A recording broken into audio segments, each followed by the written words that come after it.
Welcome to my review of the Everyday Messenger bag by Peak Designs. Now we'll go through just the things that I find good and not so good about the bag, all the features and such like that you can get from Peak Designs. They've actually done their own videos and feature tours, so we'll just go over what I think are the important pros and cons. Now, those of you that have already seen my channel would know that I did a comparison between the Billingham Hadley and Billingham Hadley Small. Unfortunately, I don't have access to the Pro one at the moment, but for size comparison, here is the Small. Now, the Small is empty and this is full, so it's bulging out a bit more, but you've got here a rough size comparison, thickness and overall size of the bag. As you can see, the Billingham is much smaller. This is exactly why I brought this bag though, and to Peak Designs' credit, that is the perfect name for the bag.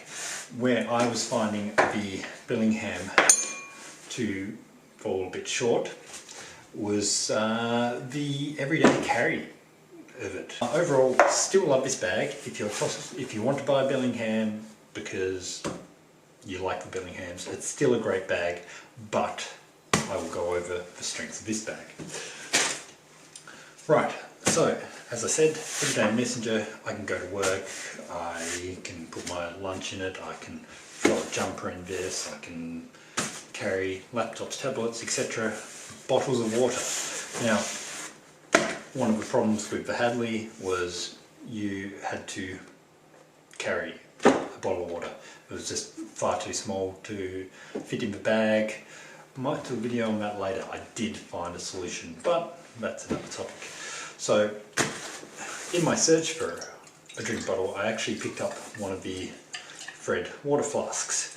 Fits perfectly in this side pocket, which is great. The strap that fits in this pocket here, we've got these, there's one on each side. You can make a belt loop with them. One end's got a little hook, you can loop them together, make a little waist belt, helps take the load off the shoulder. I haven't used this mode much. It looks like it might work. I'll get onto why I haven't used it much, but this strap is real handy, and therein lies a slight problem with the drink bottle holder. The drink bottle, as you can see at the start of the video, it fitted in there, but with this strap in out of the bag, it fits in a lot better here. But this is a really thin drink bottle. If you wanted to have a big drink, there's plenty of room in the bag to have it, or as I said, if you've got a Billingham bag or a normal sort of messenger bag, you're probably used to getting stuck without a drink. But at least this one does it. So, tick 1 for the Everyday Messenger. One really cool feature as well is this new clasp design. It's, well, absolute genius really. Can't be more happy with it. It's only on one side, so it's quite neat. The flaps flapping up don't seem to be a huge issue. To get it out, great anti-theft. If you pull down, nothing happens. Pull out, nothing happens. Pull out, down, and up it comes. It is a lot easier when you're wearing it. But the very, very first time I grabbed the bag, yes, I had seen the videos on Peak Design doing it, but when you're wearing it, it feels really natural just to slide it out and down across. And it's really easy to do back up. You pretty much just aim for a slot and pull down, and auto latches is fantastic. So that's a great design, and different ladder spots to how much you've got shoved in the bag. I've actually got a fair bit in here at the moment, mainly because I loaded it up for a review, and I was out shooting with it last night and wanted to get a good feel of how easy it was to access stuff and how much you could fit in and how it was comfortable. So let's have a look at how I've got it loaded up. Now we've got it open. So we'll start at the top. You've got this tiny little pouch in here. Well, it's not actually that tiny. It comes with a little tripod rubber strap. More on that later. But I also have a spare hanky. You never know when you're outside, it's windy and you need to blow your nose. But you could also put sunglasses in there. One thing I've personally been carrying in there, but took it out last night, and more on that later, because of worrying about squashing it, is spare phone battery. Fits in there perfectly. That's a holder for a note battery, but as you can see, it's a pretty similar style to a power bank. So any small power banks, business cards, you could probably throw in there. Anything that's sort of small and flat goes in quite well without bulging into the bag. That same spot there behind there, as you can see my hand disappear, is the tripod holder, and that's what I will touch base on a bit more later. This second zip that you can see here is the access hole for the top. That is actually a lot more handy than I initially thought it would be. I've used it a fair bit.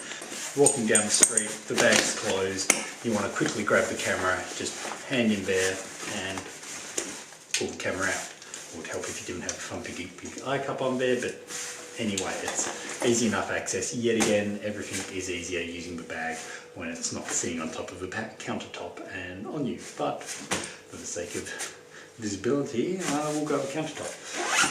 So that zip is a lot handier than I thought. One thing initially, first time I went to go use it, I wanted to actually get to something with this zip at a similar sort of time.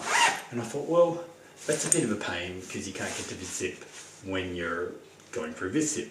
Then I realised it sort of makes sense, because then you can get to this, it's upright, things aren't going to fall out. But thinking about it a bit more, if you did have the zip down here, it would be the right way to access it from here if you had the flap fully folded over.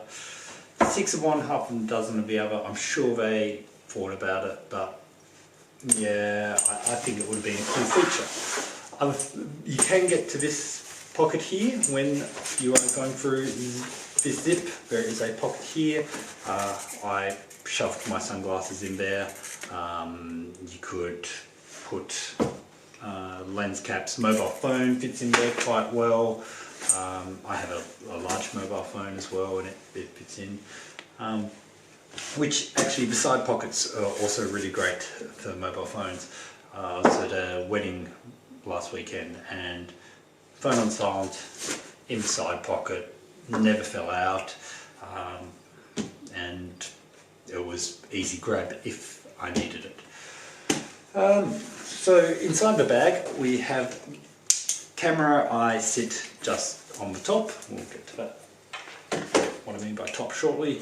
I got the little field pouch in there. At the moment I've just got 3 or 4 prime lenses. I will do a more extensive review on this at a later date. Really handy though, because it is a bigger bag, especially compared to the Billingham. I felt like my small micro 4/3 lenses were going to go, well, not missing, but fly around in there too much. So it's really quite simple.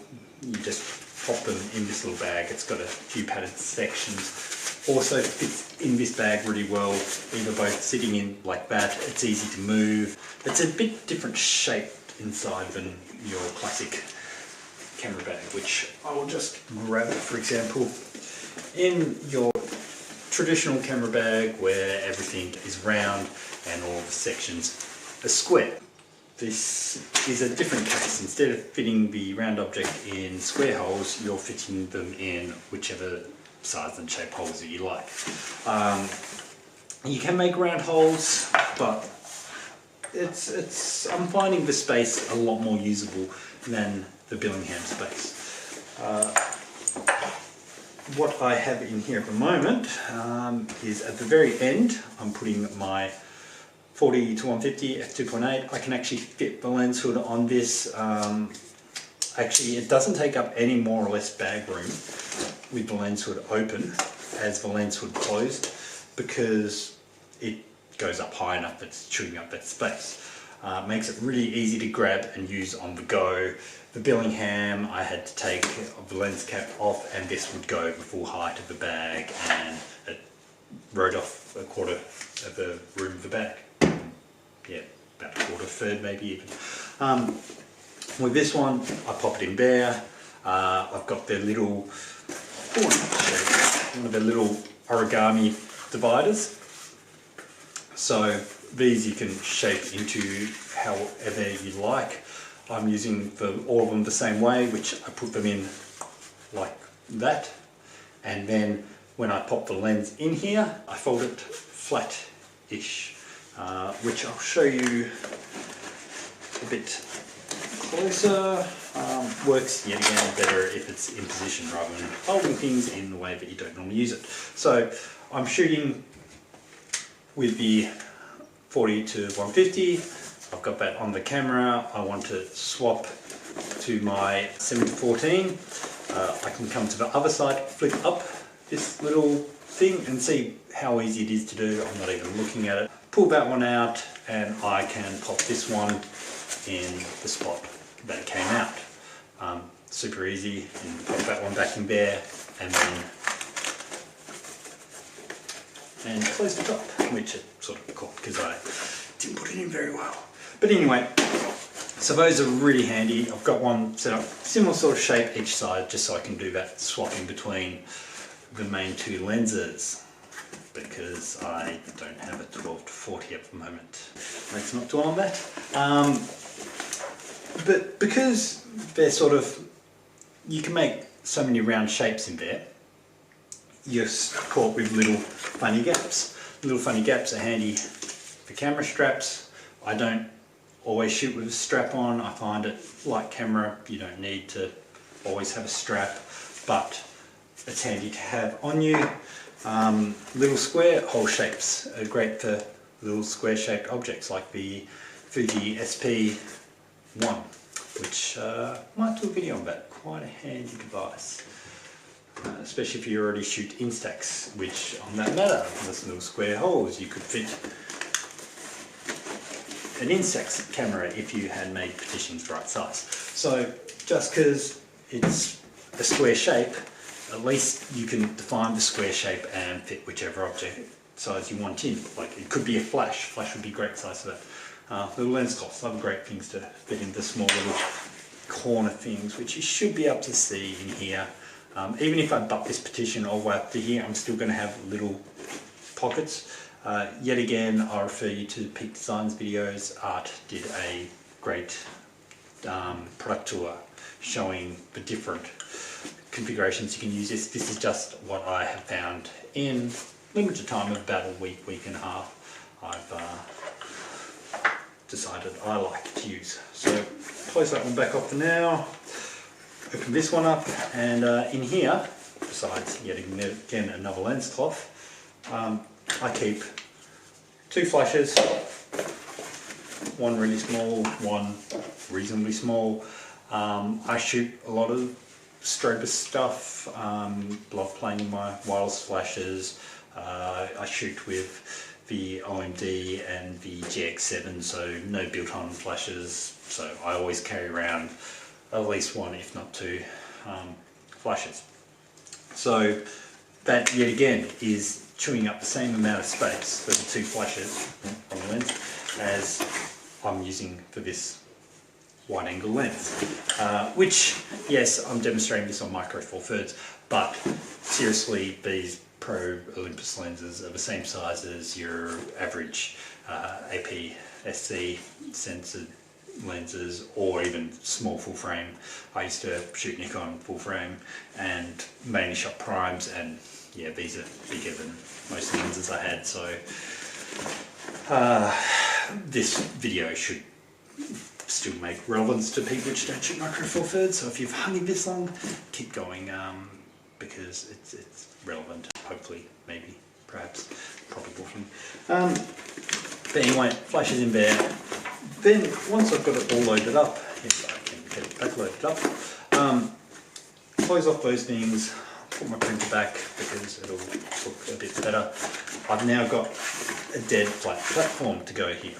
Now, if I had my EM1, push it off and put on the big lens, you could lay it flat across there, and oh heck, you could even have the hood out, and it's just laying across the top of the bag. I probably could go try, but I'm 99% sure that you could do the same with a full frame camera and 70 to 200mm lens. Then it's just grab and go, and super easy. If you didn't have such a big camera in there, you could easily put, as I said before, a raincoat. Like there's a good this much space. People don't know how big my hand is. I should probably use a better measure. Well, how about we use 35mm camera. It's about the height of a 35mm camera still standing there, which based on that you could line up. That's 2 cameras, and there's enough room for another 2 cameras. So if you are somebody that's going and shooting an event and have multiple cameras with, maybe you love shooting different prime lens on every camera, you could probably queue up your cameras just a quick grab. So I really love for the Everyday Messenger functionality, this big open space. It's like 2 bags in one. You have all your camera gear at the bottom, and you have your stuff that you want to grab and use at the top. I take my lunch. I safely threw a banana in the top of my bag, and I went to eat it, and it wasn't mush. So it works. It's not quite as fluffy as a lot of other bags, especially with Bellingham, which was that really sort of Velcro sticks to anything. There is a strip that the Velcro sticks to. It's also not super loud Velcro.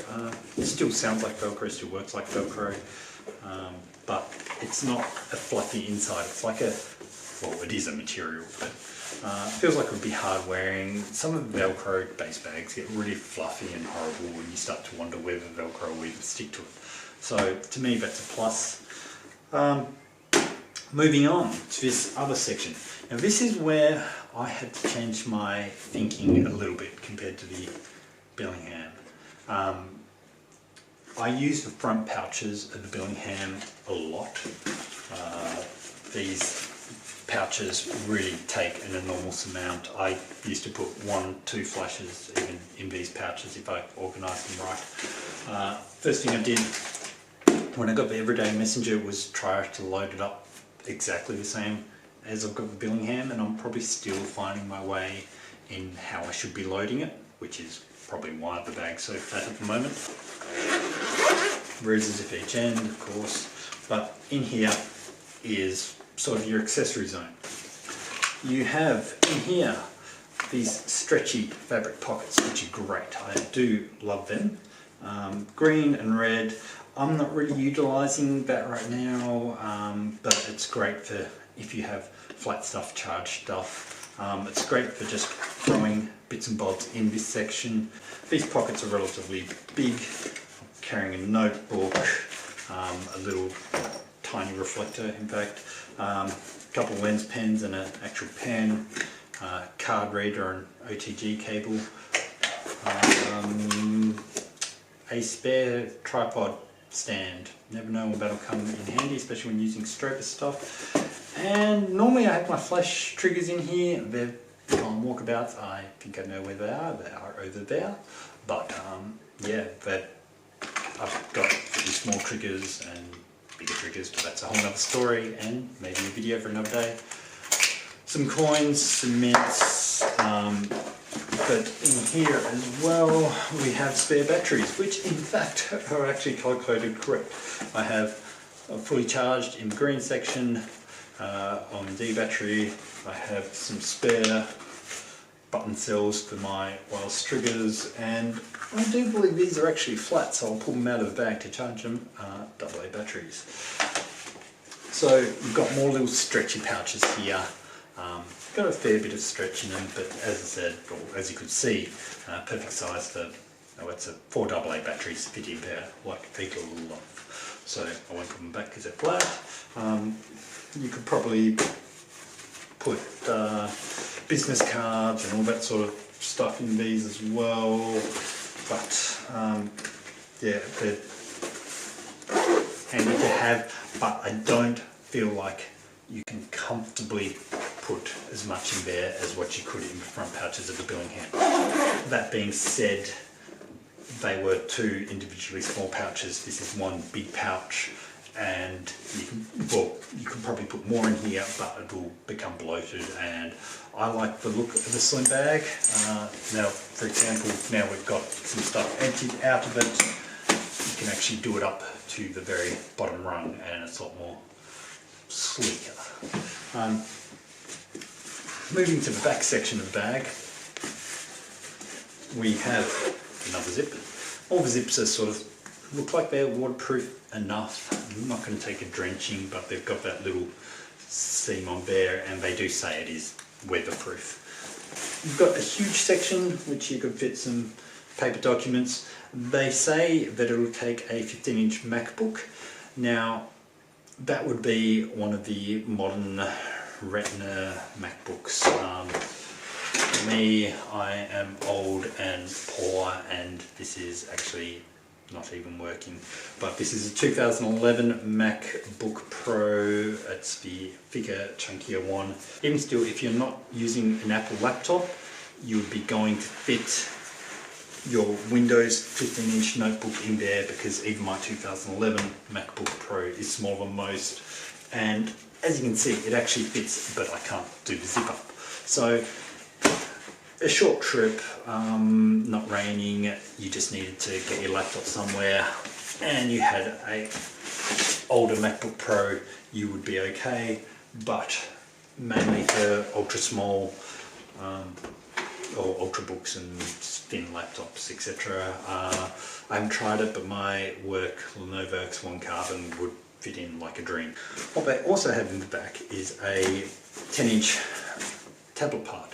Now, this is yet again an older iPad, not one of the new Airs, but 10-inch tablet, and these days on modern standards, one of the bigger ones with a case. Fits in there perfectly. The other thing that fits in that small section is here is an Asus Transformer 10-inch laptop, if you can call it that, netbook, that fits in with its keyboard. Not super thin, but that fits in really nicely in that tablet section. So in this back section here, the main thing I've been using it for is a couple of small light modifiers. I've got the Rogue flash bender here. I don't know what size it is, but as you can see, it's that big. That fits in quite nicely at the top. You do have to watch the top doesn't get caught in the zip, but it does fit. It might actually fit better sideways than it does. I've been doing it wrong the whole time. That's what happens when you're in a rush. The other thing that fits in is the Westcott Apollo Micro. Actually not a bad light modifier. Better than nothing sort of deal. That fits in quite nicely and closes in there.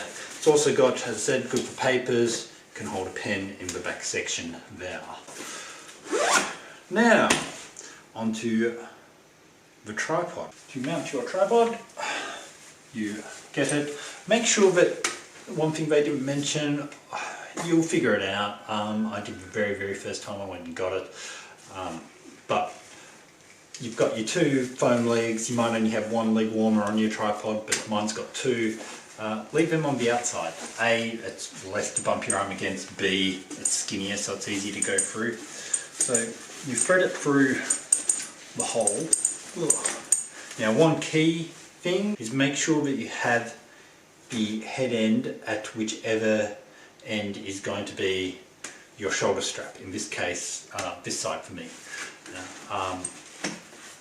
Now that'll make sense in a second. I'll put that on. So you put the tripod through like that. It can't slide down. It can't. Well, it can come out that way. It can't go that way. So imagine when it's on your back, it can't actually fall out. But just in case you've got on the level or on a downslope, they give you this little rubber band which quite handily fits on there for when you're fixing it up.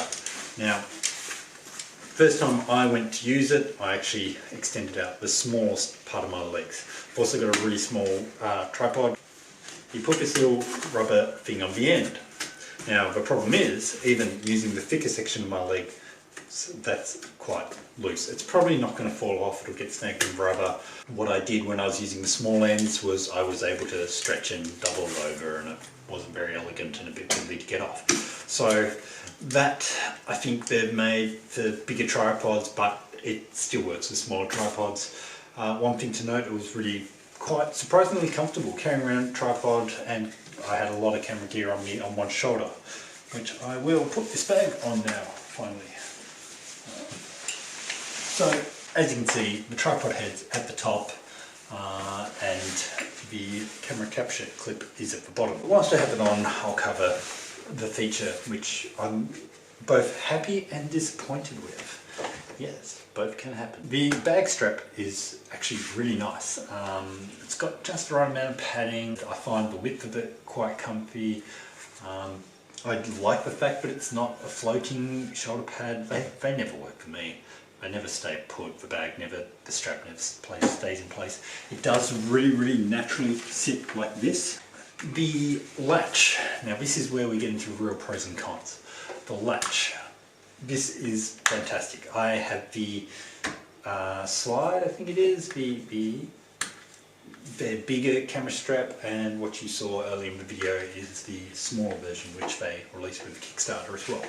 So it's got a real click to it this time, which the first camera strap didn't. Now, what I typically do is loosen it right off to take it off and on, hold up here and pull it all the way to the top and latch on to then go walkabouts. Now, it's not a huge issue, and as I said, I did have a lot of weight in it last night, but it did creep down.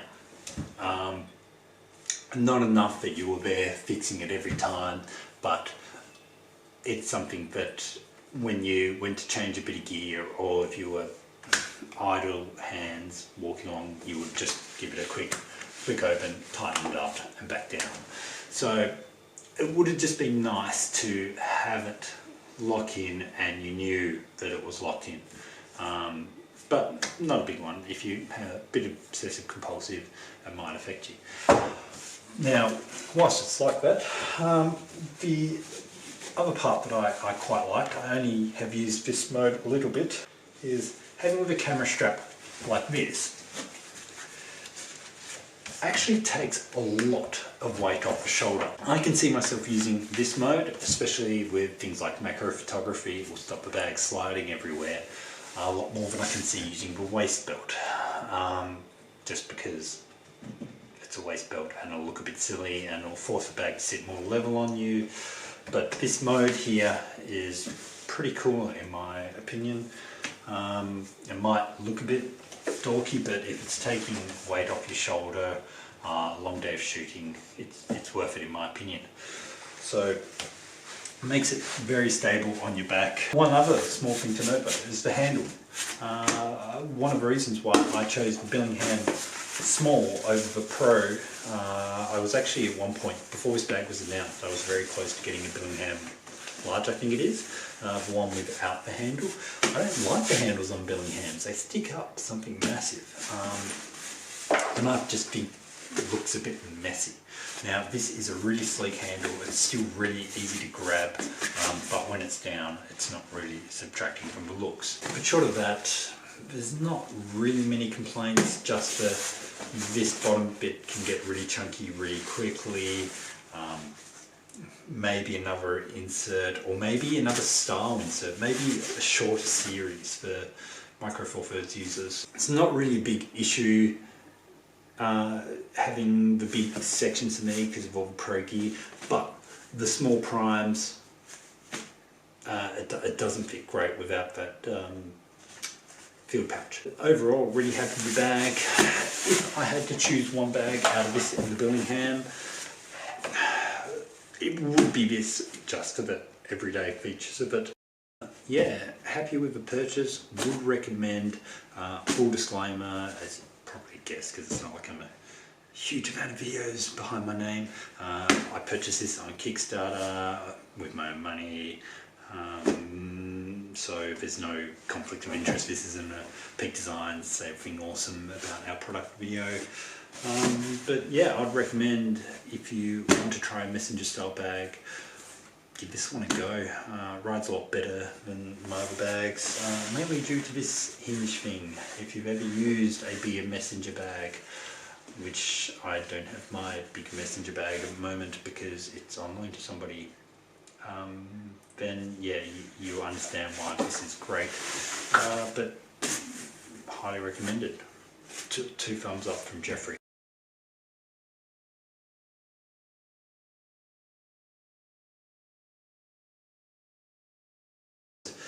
You pull it out. Ooh, one time doesn't work for me. You pull. Okay, take however many. Pull out and down and up it comes. It is a lot easier when you wear it.